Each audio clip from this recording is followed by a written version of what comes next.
take us to those early days growing up with your dad.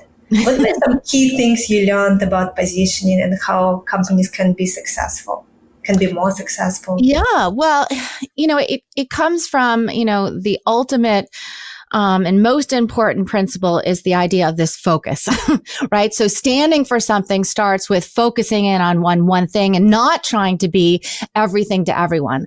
And that's, a very important principle to think about and understand. And what's interesting too is, in my father's world, he ran an advertising agency for 30 years.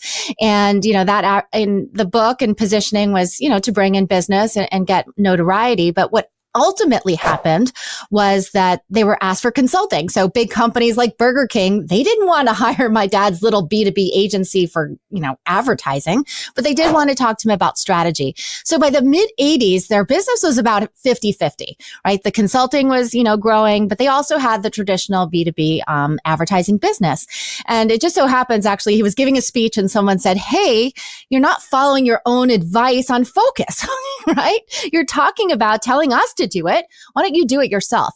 And he actually took that really to heart. And he was like, you know what? You're right. We are, dividing ourselves. How can we promote ourselves as an advertising agency as well as consulting? And they conflicted with each other, right? The ad agency didn't want to, the people going for the ad agency felt, a bit slighted about the consulting side, and the consulting clients didn't want to be pushed into using the advertising agency. So he actually, in the late 80s, shut down the agency, giving up 50% of his income, right? 50% of the business and the sales.